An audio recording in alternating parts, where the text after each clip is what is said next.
Dulian Teramat Mulia Paduka Seri Pengaraan Muda Abdul Maling, Ibni Kebawah Dulian Maha Mulia Paduka Seri Baginda Sultan Haji Hassan Al-Bolkiah Muizzadin Wad Daulah, Pengerusi Jemaah Tadbir Yayasan Sultan Haji Hassan Al-Bolkiah pagi tadi berangkat ke majlis bertahlil bagi almarhum Sultan Haji Umar Ali Saifuddin Saadul Khairiwaddin, almarhumah Duli Raja Isteri Pengaraan Anak Damin dan almarhum Dulian Teramat Mulia Paduka Seri Pengaraan Muda Haji Abdul Azim.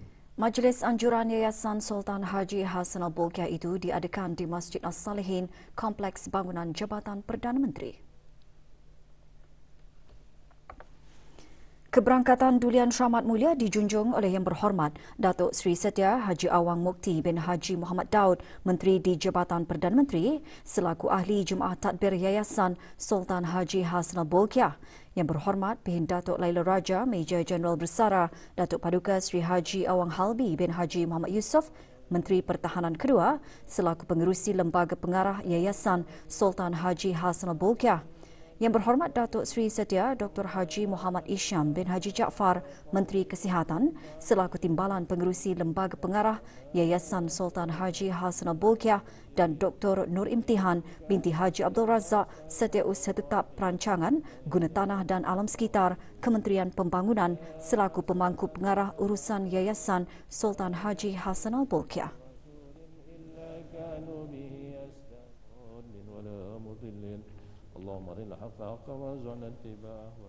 Bacaan surah Yasin dan tahlil dipimpin oleh Yang Berhormat Bihin Orang Kaya Paduka Seri Utama Datuk Paduka Seri Setia Haji Awang Salim bin Haji Besar.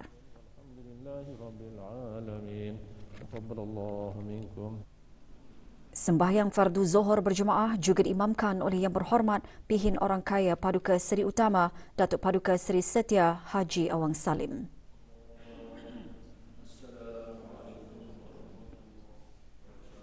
Majlis merupakan salah satu dari aktiviti tahunan Yayasan Sultan Haji Hassan Al-Bolkiah pada bulan Ramadan.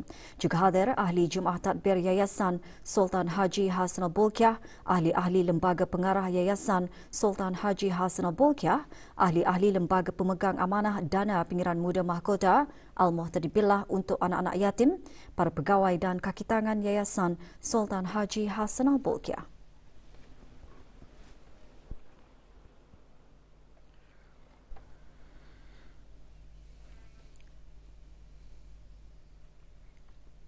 Meskipun penularan wabak COVID-19 telah dapat dibendung dari terus merebak di negara ini, acara-acara sambutan perayaan ulang tahun Hari Keputeraan ke bawah Dulian Maha Mulia Paduka Seri Baginda Sultan dan Yang di-Pertuan Negara Brunei Darussalam ke-75 yang dianjurkan nanti hendaklah mematuhi garis panduan yang dikeluarkan oleh Kementerian Kesihatan dari semasa ke semasa bagi memastikan negara sentiasa dalam keadaan selamat dan bebas dari wabak tersebut. Perkara ini diingatkan pagi tadi oleh Yang Berhormat Bihin Orang Kaya Seri Kerna, Datuk Seri Setia Dr. Haji Awang Abu Bakar bin Haji Apong, Menteri Hal Ehwal Dalam Negeri, selaku Pengerusi Jawatan Kuasa Kebangsaan, sambutan perayaan ulang tahun Hari Keputeraan ke bawah Dulian Maha Mulia yang ke-75 pada mesyuarat perutama Jawatan Kuasa Kebangsaan, sambutan perayaan ulang tahun Hari Keputeraan ke bawah Dulian Maha Mulia yang ke-75. Harapan pertama kaulah saya selaku Pengerusi Jawatan Kuasa Kebangsaan, sambutan perayaan ulang tahun Keputeraan ke bawah Dulian Maha Mulia Paduka Seri Baginda Sultan Yang di-Pertuan Negara Brunei Darussalam yang ke-75 tahun ini, supaya jawatan kuasa di berbagai peringkat akan dapat mengambil perhatian bagi membawa lapisan masyarakat ini bersama-sama menyumbang bagi menjayakan acara-acara sambutan perayaan walaupun dalam skala yang sederhana. Antara yang hadir, Yang Amat Mulia Pangeran Indra Setia Diraja Saibul Karim, Pangeran Anak Haji Idris bin Pangeran Maharaja Lela Pangeran Muda Abdul Kahar, Yang di-Pertua dan Istiadat Negara, Yang Amat Mulia Pangeran Penggawai Laila Bentara Istiadat Diraja dalam Istana, Pangeran Haji Alauddin bin Pangeran Paduka Tuan, Pangeran Haji Abu Bakar, Grand Chamberlain dan Yang Berhormat ahli-ahli Majlis Mesyuarat Negara. Mesyuarat membincangkan ketetapan tarikh dan format acara-acara utama sambutan perayaan ulang tahun Hari Keputeraan, upacara pengibaran dan penurunan bendera besar negara Brunei Darussalam, Majlis Sembahyang Fardu Maghrib dan Isya berjemaah, membaca surah Yasin, tahlil dan doa kesyukuran dan istiadat perbarisan kehormatan. Majlis Ugama Islam Brunei MUIB menerima zakat perniagaan daripada Bank Islam Brunei Darussalam BIBD bagi tahun kewangan 2020 dan baki tahun 2019 berjumlah RM1,094,504.82. Juga diterima zakat wang simpanan pelanggan BIBD sebanyak RM592,132.17 iaitu kutipan dari 15 hari bulan Mei 2020 hingga 21 April 2021 serta zakat emas gold bars milik BIBD bagi tahun 2020 berjumlah RM20,638.04. Penyerahannya kepada Yang Berhormat Pihin Udana Khatib Datuk Paduka Seri Setia Ustaz Haji Awang Padarudin bin Pengarah Datuk Paduka Haji Awang Uthman, Menteri Hal Ehwal Ugama selaku Yang di-Pertua Majlis Ugama Islam Brunei disempurnakan pagi tadi oleh Datuk Seri Setia Dr. Awang Haji Mazenan bin Haji Yusof, Penolong Mufti Buhuts selaku Pengerusi Badan Penasihat Syariah BIBD dan Mubashar, Ketua Pegawai Eksekutif dan Pengarah Urusan BIBD. Wang zakat yang diterima akan diagih-agihkan kepada asnaf zakat yang berhak di negara ini yang terdiri daripada asnaf fakir, miskin, mu'alaf, amil, al-gharimin dan Ibnu Sabil.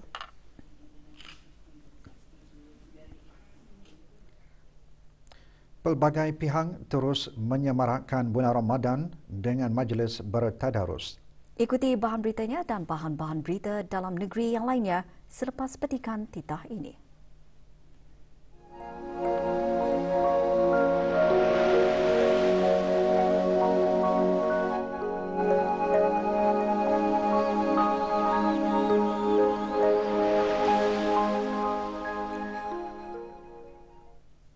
Majlis Tadarus Al-Quran terus diadakan oleh pelbagai pihak. Lewat petang kemarin, Kementerian Pembangunan dan jabatan-jabatan di bawahnya mengadakan majlis bertadarus, bertahlil dan berbuka puasa di Masjid Kampung Labu Esten, Temburong. Hadir Yang Berhormat Datuk Seri Setia Jurutera Awang Haji Suhaimi bin Haji Ghaffar, Menteri Pembangunan. Bermula dengan penyampaian wakaf bagi kegunaan Masjid Kampung Labu Esten dan majlis diteruskan dengan tadarus Al-Quran. Majlis merupakan sebahagian daripada kegiatan keagamaan yang dikendalikan oleh Kementerian Pembangunan bersempena bulan Ramadan.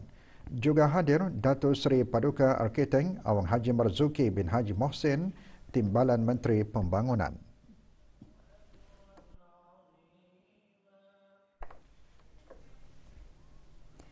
Kementerian Kebudayaan Belia dan Sukan dengan kerjasama pelbagai pihak yang berkepentingan khususnya jaringan-jaringan kebeliaan dan kemasyarakatan telah menganjurkan program Kembara Amal Ramadan secara serentak di keempat-empat daerah. Program menumpukan aktiviti tadarus Al-Quran di masjid-masjid terpilih dan ziarah ke kediaman-kediaman golongan yang memerlukan perhatian. Di daerah Brunei dan Muara, Majlis Tadarus Al-Quran berlangsung di Masjid Kampung Pelambayan.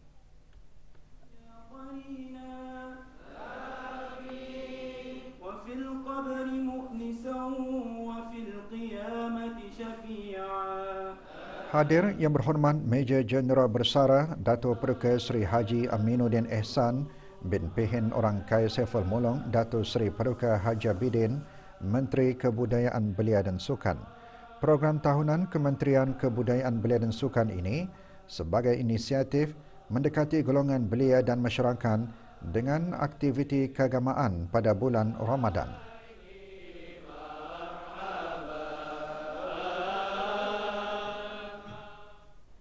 Di daerah Blain, majlis diadakan di Masjid Kampung Sungai Liang.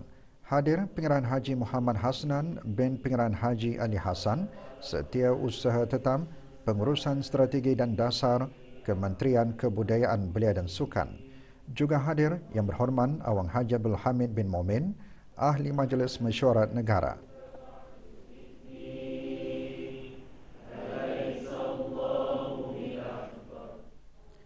Masjid Kampung Belais menjadikan tumpuan bagi majlis yang sama. Hadir Pengeran Muhammad Amir Rizal bin Pengeran Haji Mahmud, Setiausaha Tetap Pentadbiran Kewangan dan Esten, Kementerian Kebudayaan Belia dan Sukan. Hadir bersama Yang Berhormat Awang Haji Imran bin Haji Sabtu, Ahli Majlis Mesyuarat Negara. Juga diadakan penyerahan wakaf bagi kegunaan masjid berkenaan.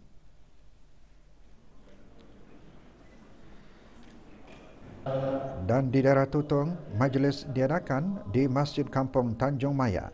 Hadir Kenal Bersara Pengeran Haji Maidin bin Pengeran Haji Sain, Timbalan Setiausaha Tetap Kebeliaan dan Kesukanan, Kementerian Kebudayaan Belia dan Sukan. Majlis diselajurkan dengan penyerahan sumbangan wakaf.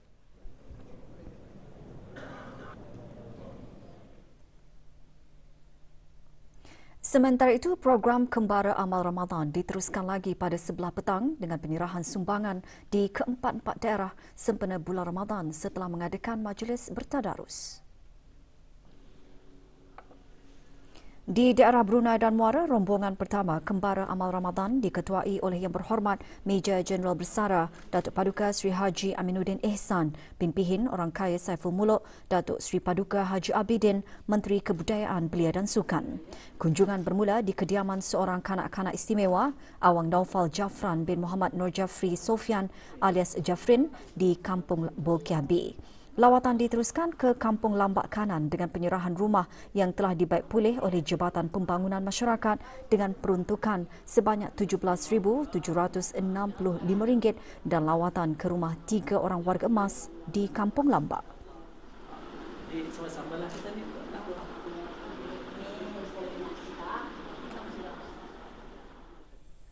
Rombongan kedua diketuai oleh Dayang Hajah Nur Ashikin binti Haji Johari, Setiausaha Tetap Kemasyarakatan dan Kebudayaan di Kementerian Kebudayaan Belia dan Sukan. Rombongan mengunjungi kediaman Dayang Hajah Murah binti Baha, penerima pencen umur tua di Kampung Lumapas A, dan rumah kediaman Dayang Miam binti Awang Manan, penerima bantuan kebajikan bulanan di Kampung Putat.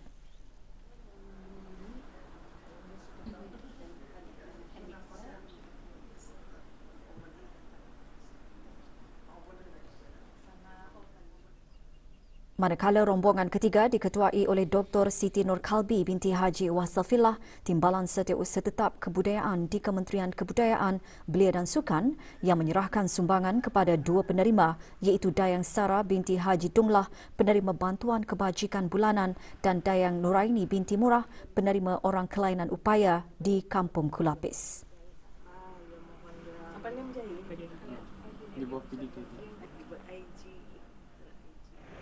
Di daerah Belait, penyampaian sumbangan Kembara Amal Ramadan diketuai oleh Pengiran Haji Muhammad Hasnan bin Pengiran Haji Ali Hassan, Setiausaha Tetap Pengurusan Strategi dan Dasar di Kementerian Kebudayaan Belia dan Sukan. Sebanyak 6 buah rumah dikunjungi yang bermula dari Masjid Kampung Sungai Liang ke Kampung Singap Bukit Sawat, Kampung Merangking Hilir, Kampung Sungai Bakong Lumut, Kampung Mumung Selatan dan Skim Tanah Kurnia Rakyat Jati, Kampung Mumung.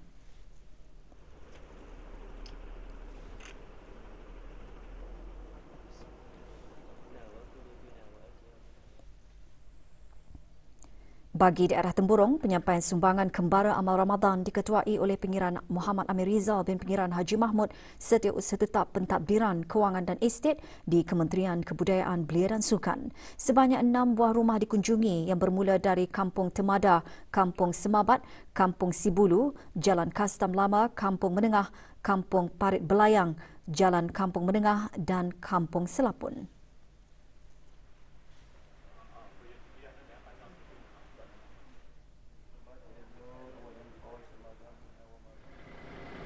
Sementara di daerah Tutong, penyampaian sumbangan Kembara Amal Ramadan diketuai oleh Kolonel Bersara Pengiran Haji Maidin bin Pengiran Haji Said, Timbalan Setiausaha Tetap Kebeliaan dan Kesukanan.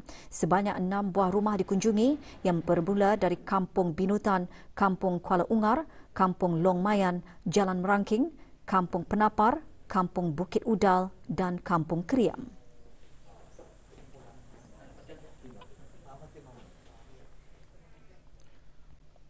Enam kes aktif jangkitan COVID-19 masih menerima rawatan di Pusat Pengasingan Kebangsaan. Kementerian Kesihatan dalam siaran akhbar mengenai situasi jangkitan COVID-19 di negara Brunei Darussalam juga memaklumkan tiada kes jangkitan baharu dicatatkan. Sementara itu, kes jangkitan di negara ini kekal 224 kes dengan 215 kes disahkan sembuh.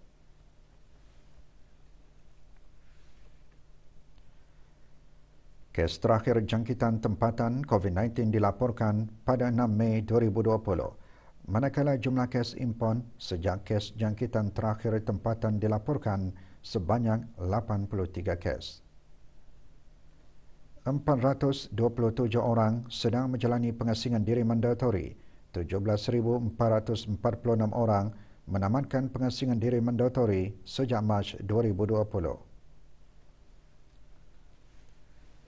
Manakala 269 sampel ujian virus SARS-CoV-2 telah dilaksanakan, menjadikan jumlah keseluruhan ujian makmal yang dijalankan sejak Januari 2020 kepada 120,570 ujian. Maklumat lanjut dan perkembangan terkini layari laman sesawang Kementerian Kesihatan dan talian Kesihatan 148. Kementerian Sumber-Sumber Utama dan Pelancongan melalui Jabatan Kemajuan Pelancongan akan menganjurkan acara persidangan Brunei Pertengahan Tahun dan Pameran 2021 atau Brunei Mid-Year Conference and Exhibition 2021, Brunei MYCE 2021 bermula pada 1 Jun hingga 30 Jun 2021 bertempat di Pusat Persidangan Antarabangsa Brakas. Semasa sidang media yang berlangsung petang tadi di Kementerian Sumber-Sumber Utama dan Pelancongan, Dayang Haja Tutiati binti Haji Abdul Wahab, Setiausaha Tetap Kementerian Sumber-Sumber Utama dan Pelancongan, mengongsikan penganjuran acara Brunei MYCE 2021 merupakan salah satu inisiatif bagi mencapai matlamat strategik Jabatan Kemajuan Pelancongan untuk menarik pasaran pelancongan iaitu mesyuarat, insentif, persidangan dan acara MYCE khususnya pengembara bisnes ke negara Brunei Darussalam. Pihak penganjur bekerjasama dengan pihak Kementerian Kesihatan dan pihak Pusat Persidangan Antarabangsa bagi memastikan semua pihak yang terlibat mematuhi langkah pencegahan wabak COVID-19. Maklumat lanjut layari laman sesawang di www.brunaitourism.com/Brunei-MYCE atau Instagram @BruneiMYCE.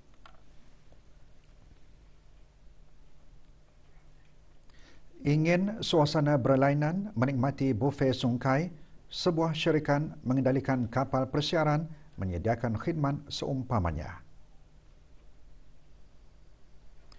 Dengan menyusuri sungai Brunei selama 2 jam, Brunei River Cruise memberikan perkhidmatan sajian bufet dengan pelbagai hidangan termasuk masakan laut dan juga masakan kampung.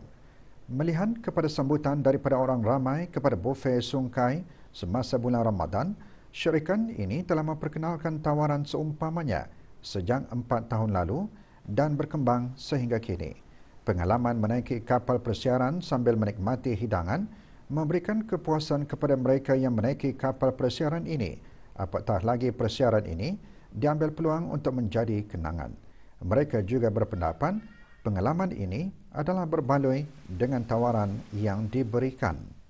Merasa suasana barulah.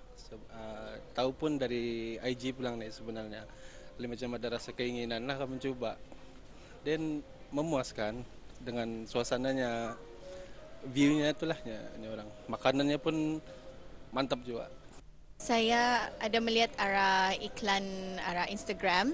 For us, it's actually the first time lah kali ya. Kira macam kami akan mencuba sungkai on a cruise lah. So this is quite an experience lah for us. It's Pemandangan actually, barulah juga. Yeah. The food is really good. Yeah, memuaskan lah.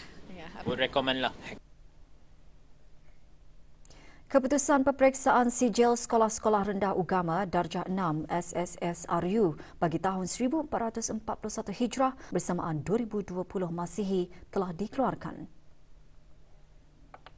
Menurut bahagian peperiksaan Jabatan Pengajian Islam, Kementerian Hal Ehwal Agama, sejumlah 4,511 calon telah lulus dari 4,665 calon yang menduduki peperiksaan tersebut, iaitu 96.70% dan meningkat 3.85% dari pencapaian tahun 2019.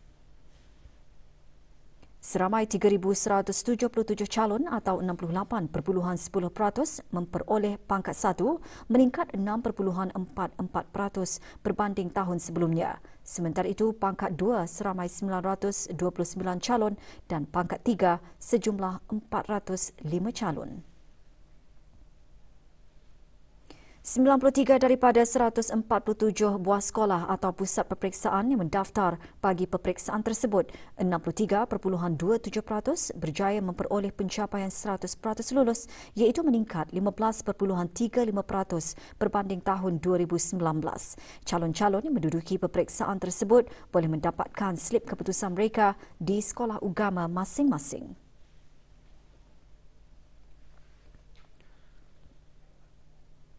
Dua buah syarikat dikenakan kompaun RM1,000 kerana melanggar peraturan-peraturan harga jualan murah.